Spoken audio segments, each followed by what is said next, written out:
Hello everyone, welcome to my YouTube channel AH helpline. कैसे हैं आप लोग?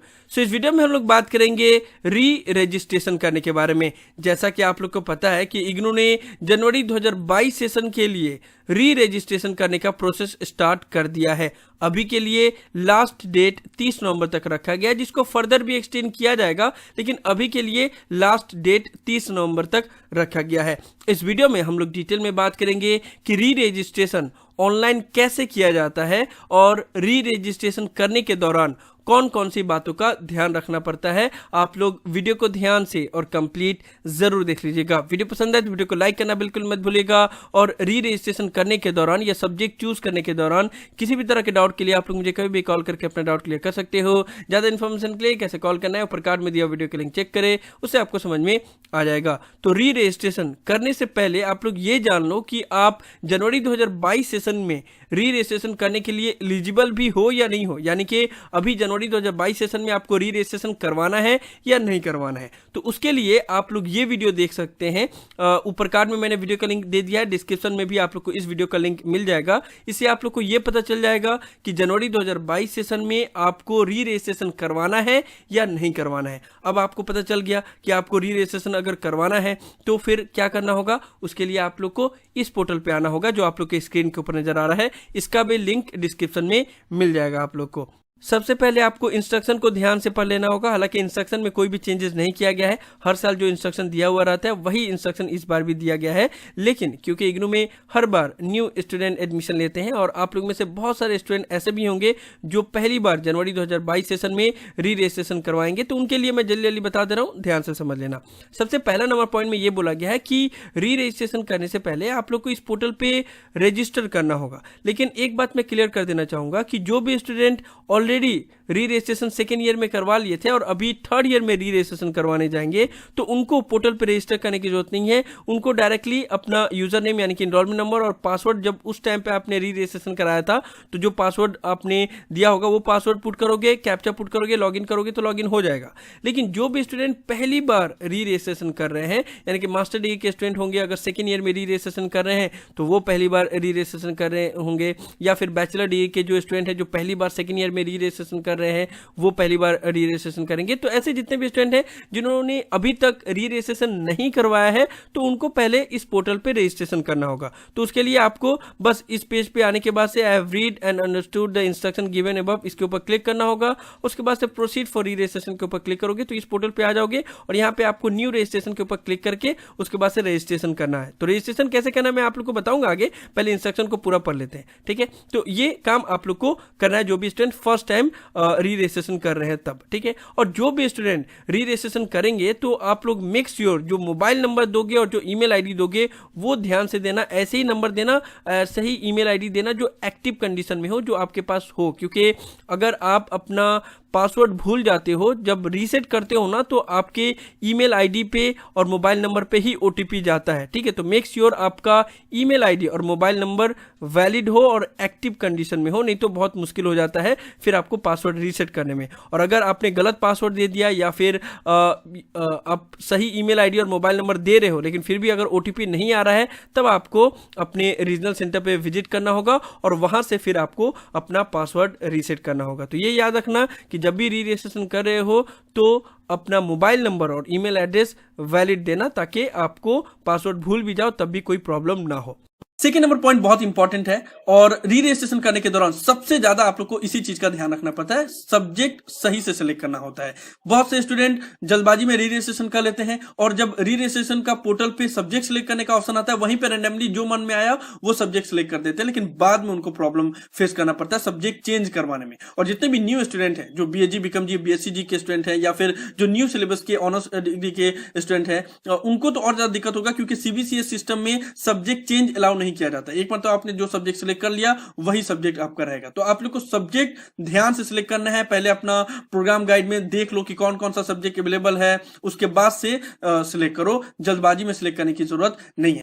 उसके बाद से कुछ नॉर्मल इंस्ट्रक्शन दिए गए हैं, जैसे कि जब भी आप री रजिस्ट्रेशन करते हो तो री रजिस्ट्रेशन करने के दौरान अगर पेमेंट आपका डिडक्ट हो जाए आपके बैंक अकाउंट से और सक्सेसफुल शो ना करे री रजिस्ट्रेशन के पोर्टल में, तो आप इमीडिएटली सेकंड पेमेंट मत कर देना, एक दिन तक वेट कर देना, उसके बाद से ऑटोमेटिकली पेमेंट सक्सेसफुल शो होने लगेगा। और अगर फेल्ड हो गया तो फिर जिस मोड से आपने पेमेंट किया होगा उसी में रिफंड हो जाएगा, ठीक है। लेकिन मैं रिकमेंड करूंगा कि आप लोग 3 दिन तक कम से कम वेट करो, पेमेंट सक्सेसफुल शो होने लगेगा, अदरवाइज रिफंड हो जाएगा। एक और इंपॉर्टेंट चीज जो नॉर्मली जितने भी रूरल एरिया में रहते हैं स्टूडेंट वो गलती करते हैं, ज्यादातर वो स्टूडेंट साइबर कैफे से अपना री रजिस्ट्रेशन करवाते हैं और वहां पे प्रॉब्लम ये होता है कि उनको पता नहीं होता है कि कौन सा सब्जेक्ट साइबर कैफे वाले जो भी पर्सन होते हैं वो सिलेक्ट कर रहे हैं। तो आप लोग ये करो कि जब भी आप री रजिस्ट्रेशन कहीं और से करवा रहे हो तो आप पहले ही से डिसाइड हो जाओ कि आप कौन कौन सा सब्जेक्ट सिलेक्ट करने वाले हो, चूज करने वाले हो, उनके ऊपर डिपेंड मत रहो, पहले से आप चूज कर लो कि ये सब्जेक्ट आपको सिलेक्ट करना है, क्योंकि सब्जेक्ट सिलेक्शन ही सबसे इंपॉर्टेंट चीज होता है री रजिस्ट्रेशन करने के टाइम पे। और अगर साइबर कैफे में जो भी पर्सन है अगर उन्होंने अपने मन से कोई ऐसा सब्जेक्ट सिलेक्ट कर दिया जो टफ है तो फिर आप लोग के लिए बहुत मुश्किल हो जाएगा, ठीक है। तो इस चीज का आप लोग ध्यान रखना, कभी भी किसी भी थर्ड पार्टी से अगर आप री रजिस्ट्रेशन करवा रहे हो तो पहले से ही सब्जेक्ट सिलेक्ट कर लेना, या जो भी वो सब्जेक्ट सिलेक्ट कर रहे हैं उसके बारे में आपको जानकारी होना चाहिए, आप ध्यान देना इस चीज को। और जब री रजिस्ट्रेशन हो जाए तो री रजिस्ट्रेशन के फॉर्म का और पेमेंट कंफर्मेशन का प्रिंट आउट जरूर ले लेना, ताकि इस चीज का वो प्रूफ रहे कि आपका री रजिस्ट्रेशन सक्सेसफुली हो गया है और पेमेंट भी सक्सेसफुली कर दिया गया है, ठीक है। सभी इंस्ट्रक्शन आपने पढ़ लिया, पढ़ने के बाद से नीचे I have read and understood the instruction given above, इसके ऊपर क्लिक करोगे, उसके बाद से प्रोसीड फॉर री रजिस्ट्रेशन के ऊपर क्लिक करोगे तो आप लोग इस पोर्टल पे आ जाओगे। यहाँ पे आपको रजिस्ट्रेशन करना है। अगर आपने पहले ही रजिस्ट्रेशन कर दिया है, यानी कि इससे पहले आपने ऑलरेडी सेकेंड ईयर के री रजिस्ट्रेशन कर लिया है, तो आपको डायरेक्टली अपना एनरोलमेंट नंबर और पासवर्ड पुट करना होगा, कैप्चा पुट करके लॉगिन करोगे तो हो जाएगा। लेकिन अगर आप पहली बार री रजिस्ट्रेशन कर रहे हो तो आपको पहले न्यू रजिस्ट्रेशन के ऊपर क्लिक करना होगा, उसके बाद से रजिस्ट्रेशन करना होगा। तो न्यू रजिस्ट्रेशन के ऊपर क्लिक करोगे, क्लिक करने के बाद से यहाँ पे आपको अपना रिस्पेक्टिव प्रोग्राम सिलेक्ट करना होगा, जो भी आपका प्रोग्राम है उसको सिलेक्ट कर लो। सिलेक्ट करने के बाद से आपका जो भी आई कार्ड में नेम है वो नेम यहाँ पे लिखना होगा, एनरोलमेंट नंबर लिखना होगा, उसके बाद से कैप्चा पुट करके उसके बाद से सबमिट पे क्लिक करना होगा। तो जल्दी जल्दी मैंने डिटेल फिलअप कर देता हूँ एक स्टूडेंट का। सभी डिटेल फिलअप करने के बाद से आपको सबमिट के ऊपर क्लिक करना होगा। सबमिट करने के बाद से यहाँ पे आपको अपना मोबाइल नंबर या ईमेल एड्रेस पुट करने के लिए बोला जाएगा, लेकिन यहाँ पे वही मोबाइल नंबर यूज करना जो आप यूज करते हो, क्योंकि पासवर्ड अगर आप भूल गए तो रीसेट करने के लिए जो ओटीपी जाएगा वो इसी मोबाइल नंबर पे जाएगा या इसी ईमेल एड्रेस पे जाएगा, और जो भी ऑफिशियल कम्युनिकेशन होगी वो इसी मोबाइल नंबर के थ्रू ही होगी। तो मेक श्योर वही आप मोबाइल नंबर यूज करें। तो मैं जल्दी से एक मोबाइल नंबर पुट कर लेता हूँ। मोबाइल नंबर पुट करने के बाद से आपके पास एक ओटीपी जाएगा, आपके मोबाइल नंबर और ईमेल एड्रेस दोनों पे ही एक ओटीपी जाएगा, बस उस ओटीपी को पुट करोगे, यहाँ पे सबमिट करोगे, तो फिर आपको पासवर्ड क्रिएट करने के लिए बोला जाएगा। पासवर्ड स्ट्रॉन्ग क्रिएट करना, जिसमें कैपिटल लेटर भी हो, स्मॉल लेटर भी हो, नंबर भी हो और स्पेशल कैरेक्टर भी हो, ठीक है। पासवर्ड फिर कंफर्म पासवर्ड, उसके बाद से सबमिट करोगे तो आपका प्रोफाइल क्रिएट हो जाएगा, ठीक है। आपका प्रोफाइल क्रिएट हो गया, यहाँ पे शो हो गया कि you can log in now.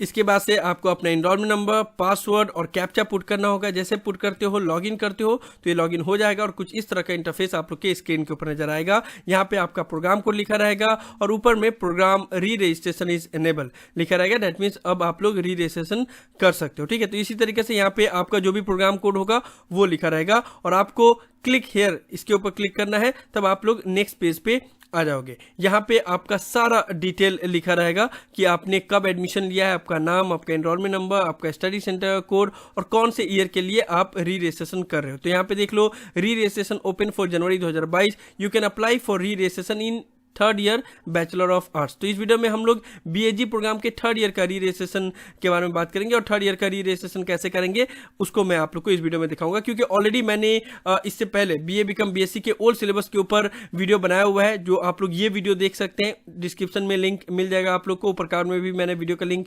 दे दिया है, उससे आप लोग को समझ में आ जाएगा कि जितने भी ओल्ड सिलेबस के स्टूडेंट है, चाहे बीए हो, बीकॉम हो, बीएससी हो, वो लोग ये वीडियो देखेंगे तो उनको सारा चीज क्लियर हो जाएगा।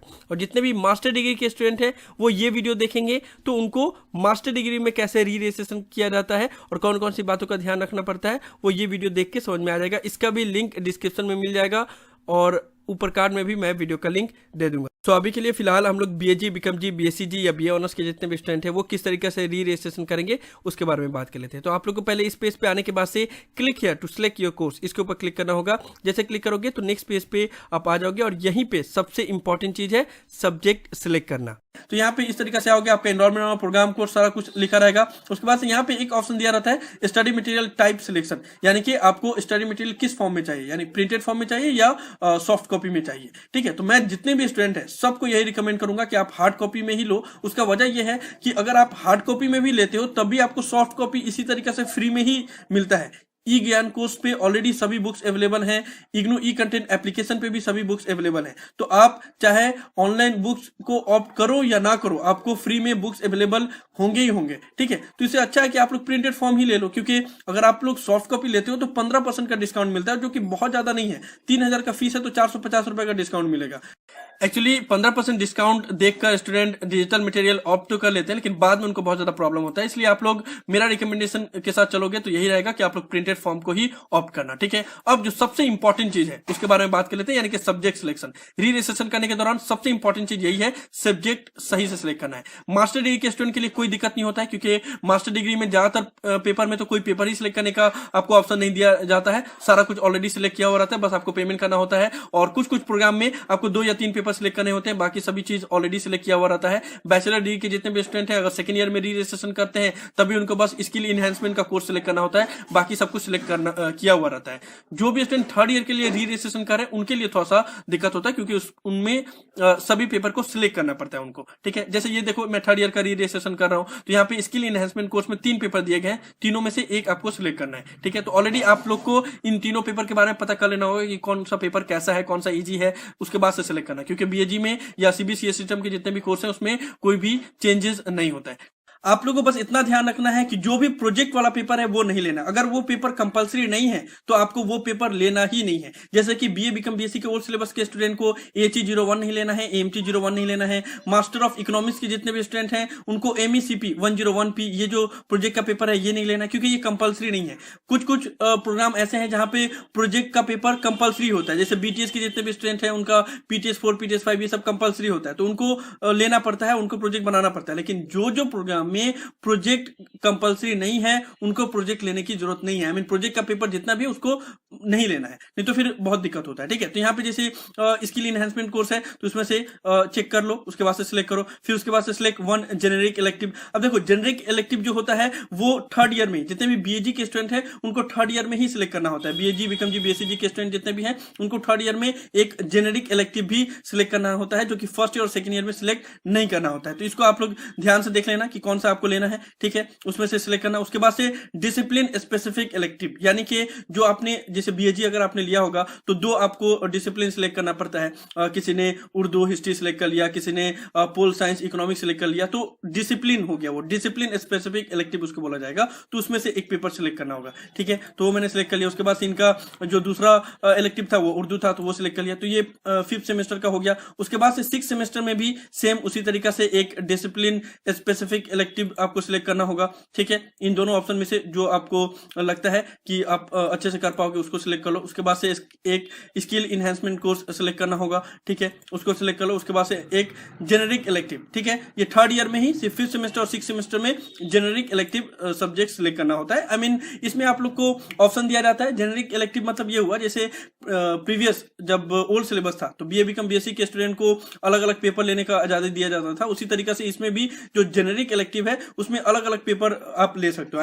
अगर आपका फर्स्ट ईयर में जो मेन पेपर था उसको छोड़ के जो अलग पेपर है उसको सिलेक्ट करने का ऑप्शन दिया जाता है। जैसे मान लो अगर किसी ने फर्स्ट ईयर में इकोनॉमिक्स और हिस्ट्री लिया है तो इकोनॉमिक्स और हिस्ट्री को छोड़ के बाकी जितने पेपर है उसमें से आप लोग को सिलेक्ट करने का मौका दिया जाता है। जैसे ये स्टूडेंट का फर्स्ट ईयर में जो 2 मेन पेपर था वो हिस्ट्री था और उर्दू था, तो उसके अलावा जितने भी पेपर है उसको यहाँ पे ऑप्शन में दिया गया, जैसे इंग्लिश है, इकोनॉमिक्स है, साइकोलॉजी है। ठीक है, तो उसमें से जो भी आपको सही लगता है कि आप कर पाओगे तो उसको आप लोग सिलेक्ट कर लो। सब कुछ सिलेक्ट करने के बाद से सबमिट के ऊपर क्लिक करना होगा। सबमिट के ऊपर क्लिक करने के बाद से आपने आपने जो जो पेपर सिलेक्ट किया है उसका पूरा लिस्ट यहाँ पे आ जाएगा। सभी सब्जेक्ट का लिस्ट आ जाता है तो उसको ध्यान से आप लोग देख लो कि सभी सब्जेक्ट सही से सिलेक्ट किए हो या नहीं किए हो, कुछ चेंज करने की जरूरत है या नहीं है। अगर कुछ चेंज करने की जरूरत होगी तो यहाँ पे आप लोग अपडेट कोर्स सिलेक्शन इसके ऊपर क्लिक करोगे, फिर जो भी पेपर को आपको चेंज करना है वो चेंज कर सकते हो। पेमेंट करने के बाद कोई भी चेंजेस नहीं होगा। पेमेंट करने से पहले जो भी पेपर को आप लोग को चेंज करना है वो चेंज कर सकते हो, उसमें कोई भी लिमिटेशन नहीं है। ठीक है, तो एक मतलब सही से देख लेना। अगर सब कुछ सही है तो उसके बाद से हम लोग पेमेंट के प्रोसीजर के ऊपर आगे बढ़ते हैं।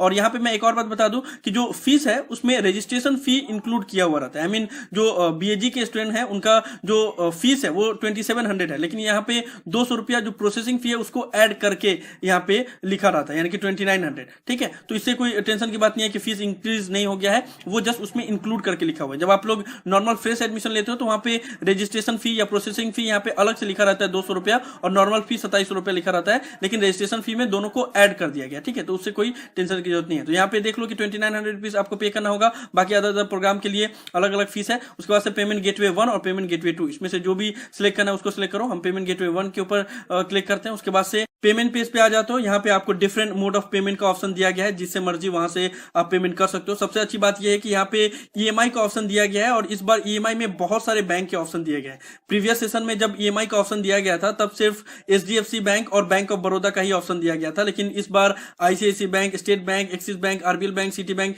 इन सब का ऑप्शन दिया गया। तो अगर आप लोग चाहो तो ईएमआई से भी पेमेंट कर सकते हो। अगर मान लो जितने भी मास्टर डिग्री के स्टूडेंट है, अगर उनका 7000, 8000, 10,000 अगर ऐसा पेमेंट लग रहा है तो वो लोग चाहे तो ईएमआई से भी पेमेंट कर सकते हैं। ठीक है, तो इसमें से जो भी कार्ड सिलेक्ट करना होगा आप सिलेक्ट कर सकते हो, उसके बाद से पेमेंट कर सकते हो। ठीक है, उसके अलावा यहाँ पे क्रेडिट कार्ड और डेबिट कार्ड का तो ऑप्शन दिया गया है, नेट बैंकिंग का भी ऑप्शन दिया गया है, यूपीआई का भी ऑप्शन दिया गया है। तो जिससे मर्जी उससे आप लोग पेमेंट कर सकते हो, और जब पेमेंट कर दोगे तो फिर उसके बाद से आपका रजिस्ट्रेशन सक्सेसफुल हो जाएगा। जब पेमेंट कर दोगे तो कैसे पता चलेगा कि आपका री रजिस्ट्रेशन सक्सेसफुल हुआ है या नहीं हुआ है? तो उसके लिए आपको फिर से अपने पोर्टल पे लॉगिन करना होगा। उसके बाद से रजिस्ट्रेशन के ऊपर क्लिक करना होगा, और यहाँ पे एक ऑप्शन मिलेगा री रजिस्ट्रेशन हिस्ट्री। ठीक है, इसके ऊपर क्लिक करोगे तो आपको यहाँ पे अगर स्टेटस सबमिटेड शो करेगा, दैट मींस कि आपका री रजिस्ट्रेशन सक्सेसफुली सबमिट हो गया है। यहाँ से प्रिंट आउट आप लोग ले सकते हो। अगर यहाँ पे जैसे मैंने पेमेंट नहीं किया था तो यहाँ पे न्यू एप्लीकेशन शो कर रहा है या व्यू शो कर रहा है। अगर पेमेंट सक्सेसफुली हो गया होता तो यहाँ पे सबमिटेड शो करता और यहाँ पे प्रिंट का भी ऑप्शन शो करता। तो इस तरीके से आप लोग को भी अपना